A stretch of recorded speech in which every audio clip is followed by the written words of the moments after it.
Hi hello friends, ಎಲ್ಲರಿಗೂ ನಮಸ್ಕಾರ. ರೇಖಾ ಅಡುಗೆ ಚಾನಲ್ಗೆ ಸ್ವಾಗತ. ಇವತ್ತೊಂದು ಹೊಸ ರೆಸಿಪಿ ಡಿಫ್ರೆಂಟಾಗಿ ಟ್ರೈ ಮಾಡಿದೆ, ತುಂಬಾ ಚೆನ್ನಾಗಿ ಬಂತು. ಸೊ ಅದನ್ನು ನಿಮ್ಮ ಜೊತೆ ಶೇರ್ ಮಾಡ್ಕೊತಾ ಇದ್ದೀನಿ. ಅದೇನಪ್ಪ ಅಂದರೆ ಫ್ರೆಂಚ್ ಫ್ರೈ ಅಂದರೆ ಎಲ್ಲರಿಗೂ ಇಷ್ಟ. ಸೊ ಅದೇ ಫ್ರೆಂಚ್ ಫ್ರೈ ರೆಸಿಪಿ ಇಟ್ಕೊಂಡು ಒಂದು ಪಿಜ್ಜಾ ಮಾಡೋಣ ಅಂತ ಟ್ರೈ ಮಾಡಿ ನೋಡಿದೆ, ತುಂಬಾ ಚೆನ್ನಾಗಿತ್ತು. ಸೊ ಅದಕ್ಕೆ ಇವತ್ತು ನಿಮ್ಮ ಜೊತೆ ಇದನ್ನು ಶೇರ್ ಮಾಡ್ಕೊತಾ ಇದ್ದೀನಿ. ಯಾರು ಬೇಕಾದ್ರೂ ಈ ರೆಸಿಪಿನ ಟ್ರೈ ಮಾಡ್ಬೋದು, ತುಂಬಾ ಟೇಸ್ಟಿಯಾಗಿ ಸುಲಭವಾಗಿ ಮಾಡ್ಕೋಬೋದು. ಇದಕ್ಕೆ ಬೇಕಾಗುವ ಇಂಗ್ರೀಡಿಯೆಂಟ್ಸ್ ನೋಡೋಣ. ಇಲ್ಲಿ ನಾನು ಆಲ್ರೆಡಿ ಫ್ರೆಂಚ್ ಫ್ರೈ ರೆಡಿಮೇಡ್ ಸಿಗುತ್ತಲ್ವ, ಅದನ್ನು ಎಣ್ಣೆಯಲ್ಲಿ ಡೀಪ್ ಫ್ರೈ ಮಾಡಿ ಇಟ್ಕೊಂಡಿದ್ದೀನಿ. ನಾನು ಆಲ್ರೆಡಿ ರೆಸಿಪಿನೂ ಅಪ್ಲೋಡ್ ಮಾಡಿದ್ದೀನಿ ಯಾವ ರೀತಿ ಮಾಡೋದು ಅಂತ. ಹಾಗೆ ಇಲ್ಲಿ ಒಂದು ಟೊಮೊಟೊನ ಚಿಕ್ಕದಾಗಿ ಕಟ್ ಮಾಡಿಟ್ಟಿದ್ದೀನಿ, ಮಧ್ಯದಲ್ಲಿರುವಂಥ ಬೀಜನ ತೆಗೆದ್ಬಿಡಿ. ಮತ್ತು ಕ್ಯಾಪ್ಸಿಕಮ್ ಕಟ್ ಮಾಡಿರೋದು, ಈರುಳ್ಳಿ ಸ್ವಲ್ಪ ಕಟ್ ಮಾಡಿ ಇಟ್ಕೊಂಡಿದ್ದೀನಿ. ಇದಕ್ಕೆ ಒಂದು ಅರ್ಧ ಕಪ್ ಆಗೋಷ್ಟು ಮೊಜರೆಲ್ಲಾ ಚೀಸ್ನ ತುರಿದಿಟ್ಕೊಂಡಿದ್ದೀನಿ. ಮತ್ತು ಸ್ವೀಟ್ ಕಾರ್ನ್ನ ಬೇಯಿಸಿ ಇಟ್ಕೊಂಡಿದ್ದೀನಿ. ಇದು ಇದ್ದರೆ ಹಾಕೊಳ್ಳಿ, ಇಲ್ಲಾಂದ್ರೂ ನಡೆಯುತ್ತೆ. ಹಾಗೆ ಪಿಜ್ಜಾ ಸಾಸ್ ಇಲ್ಲಿ ಒಂದು 2 ಟೇಬಲ್ ಸ್ಪೂನ್ ತೊಗೊಂಡಿದ್ದೀನಿ. ಇದಿಲ್ಲ ಅಂದರೆ ಸಿಜ್ವಾನ್ ಸಾಸ್ ಆದರೂ ಯೂಸ್ ಮಾಡ್ಕೊಳ್ಳಿ. ಅರ್ಧ ಟೀ ಸ್ಪೂನ್ ಚಿಲ್ಲಿ ಫ್ಲೇಕ್ಸು, ಅರ್ಧ ಟೀ ಸ್ಪೂನು ಮಿಕ್ಸ್ ಅರ್ಬ್ ಅಂತ ಸಿಗುತ್ತೆ, ಅದನ್ನು ಯೂಸ್ ಮಾಡ್ತಾಯಿದ್ದೀನಿ. ಹಾಗೆ 1/4 ಟೀ ಸ್ಪೂನ್ ಪೆಪ್ಪರ್ ಪುಡಿ ಬೇಕು, ಮತ್ತು ಟೂತ್ಪಿಕ್ ಸ್ಟಿಕ್ ಬೇಕು, ಮತ್ತು ರುಚಿಗೆ ತಕ್ಕಷ್ಟು ಉಪ್ಪು. ಈಗ ಯಾವ ರೀತಿ ಮಾಡೋದು ಅಂತ ನೋಡೋಣ. ಅದಕ್ಕೂ ಮುಂಚೆ ತುಂಬ ಜನಕ್ಕೆ ಡೌಟ್ ಇರುತ್ತೆ. ಸೊ ಮಿಕ್ಸರ್ ಬಂದರೆ ಈ ಥರ ನಿಮಗೆ ಆನ್ಲೈನಲ್ಲಿ ಸಿಗುತ್ತೆ, ಚಿಲ್ಲಿ ಫ್ಲೇಕ್ಸ್ ಕೂಡ ಸಿಗುತ್ತೆ, ತರಿಸ್ಕೊಬೋದು. ಸೊ ಇದೇನು ಸ್ಪಾನ್ಸರ್ ವಿಡಿಯೋ ಅಲ್ಲ, ಜಸ್ಟ್ ತುಂಬ ಜನ ಕೇಳ್ತಾ ಇರ್ತಾರೆ, ಸೊ ಅದಕ್ಕೋಸ್ಕರ ತೋರಿಸ್ತೀನಿ ನಾನು. ಅದಕ್ಕೂ ಮುಂಚೆ ಸ್ಟವ್ ಆನ್ ಮಾಡಿಕೊಂಡು ಮಧ್ಯದಲ್ಲಿ ಒಂದು ಸ್ಟ್ಯಾಂಡ್ ಇಟ್ಟು ಅದನ್ನು ಮುಚ್ಚಿ ಒಂದು 5 ನಿಮಿಷ ಅದನ್ನು ಬಿಸಿ ಮಾಡ್ಕೊತೀನಿ. ಲೋ ಫ್ಲೇಮಲ್ಲಿ ಅವನ್ ಥರ ಇದನ್ನು ಬಿಸಿ ಮಾಡ್ಕೊತೀನಿ.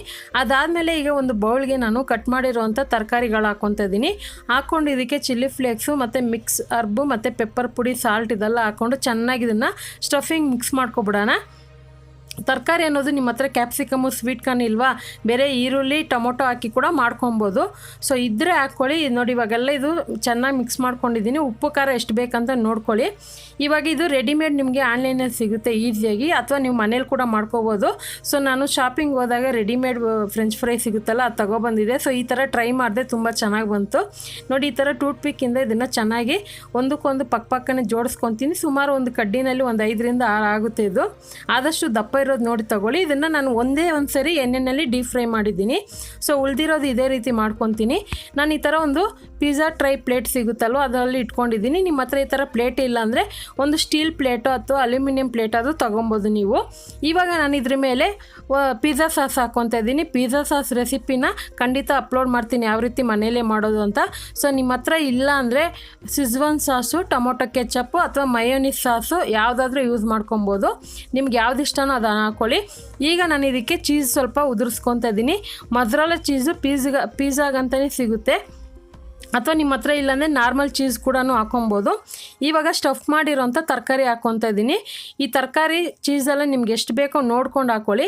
ಈಗ ಇದ್ರ ಮೇಲೆ ಇನ್ನೂ ಒಂದು ಸ್ವಲ್ಪ ಚೀಸ್ ಹಾಕ್ಕೊತಾ ಇದ್ದೀನಿ. ಆದಷ್ಟು ಚಿಕ್ಕ ಹೋಲ್ಸಲ್ಲಿ ತುರ್ಕೊಂಡು ಹಾಕ್ಕೊಳ್ಳಿ, ಆವಾಗ ಅದು ಪಿಜ್ಜಾ ಅನ್ನೋದು ಚೆನ್ನಾಗಿ ಬರುತ್ತೆ. ಈಗ ಇದನ್ನು 5 ನಿಮಿಷ ನಾನು ಬಿಸಿ ಮಾಡೋಕ್ಕೆ ಇಟ್ಟಿದ್ದೆ ಕಡಾಯಿನ. ಸೊ ನಿಮ್ಗೆ ಈ ಥರ ಸ್ಟ್ಯಾಂಡ್ ಇಲ್ಲಾಂದರೆ ಯಾವುದೋ ಒಂದು ಚಿಕ್ಕ ಬಟ್ಲನ್ನ ಉಲ್ಟದಲ್ಲಿ ಮಾಡಿಡಿ, ನಿಮಗೆ ಸ್ಟ್ಯಾಂಡ್ ಆವಾಗ ಯೂಸ್ ಆಗುತ್ತೆ.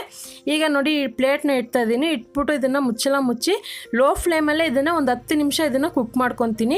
ಲೋ ಫ್ಲೇಮಲ್ಲೇ 10 ನಿಮಿಷ ಬಿಡಿ. ಅದಕ್ಕೂ ಮುಂಚೆ ಫಸ್ಟ್ ಬಾಣಲಿನ 5 ನಿಮಿಷ ಬಿಸಿ ಮಾಡ್ಕೊಳ್ಳಿ. ಈಗ 10 ನಿಮಿಷ ಆದಮೇಲೆ ನೋಡಿ ಇವಾಗ ಓಪನ್ ಮಾಡ್ತಾ ಇದ್ದೀನಿ. ಸೊ ಫ್ರೆಂಚ್ ಫ್ರೈ ಪಿಜ್ಜಾ ರೆಡಿಯಾಗಿದೆ. ಇದನ್ನು ಬಿಸಿ ಇರೋವಾಗೇ ಮಕ್ಕಳಿಗೆ ಆಗಲಿ ದೊಡ್ಡವ್ರಿಗೆ ಆಗಲಿ ನೀವು ಕೂಡ ಈಸಿಯಾಗಿ ಮಾಡ್ಕೊಬೋದು. ಬ್ಯಾಚುಲರ್ ಕೂಡ ಈಸಿಯಾಗಿ ಮಾಡ್ಕೊಬೋದು. ಮೇಲೆ ಇನ್ನೂ ಸ್ವಲ್ಪ ನಾನು ಮಿಕ್ಸ್ ಅರ್ಬನ್ನು ಚಿಲ್ಲಿ ಫ್ಲೇಕ್ಸ್ ಹಾಕ್ಕೊತಾ ಇದ್ದೀನಿ. ಇದು ಯಾವ ರೀತಿ ಇರುತ್ತೆ ಅಂತಲೂ ನಾನು ಓಪನ್ ಮಾಡಿ ತೋರಿಸ್ತೀನಿ. ಖಂಡಿತ ಚೆನ್ನಾಗಿರುತ್ತೆ. ಒಂದ್ಸರಿ ನೀವು ಟ್ರೈ ಮಾಡಿ ನೋಡಿ, ಮತ್ತೆ ಮಾಡ್ತಾ ಇರ್ತೀರಾ. ಸೊ ಪಿಜ್ಜಾ ಎಷ್ಟೋ ಥರ ಮಾಡ್ಬೋದು, ಈ ಥರನೂ ಒಂದ್ಸರಿ ಟ್ರೈ ಮಾಡಿ ನೋಡಿ. ಇದನ್ನು ಟೊಮೊಟೊ ಕೆಚಪ್ ಜೊತೆ ತಿಂದು ನೋಡಿ, ಇನ್ನೂ ಸೂಪರಾಗಿರುತ್ತೆ. ಸೊ ಖಂಡಿತ ಇವತ್ತು ತೋರಿಸಿರುವಂಥ ಈ ಡಿಫ್ರೆಂಟ್ ಹೊಸ recipe French fry pizza recipe ನಿಮಗೆಲ್ಲ ಇಷ್ಟ ಆಗಿದೆ ಅಂದ್ಕೊತೀನಿ. ಸೊ ಇಷ್ಟ ಆಗಿದೆ, ನೀವು ಕೂಡ ಇದೇ ರೀತಿ ಮನೇಲಿ ಟ್ರೈ ಮಾಡಿ ನೋಡಿ.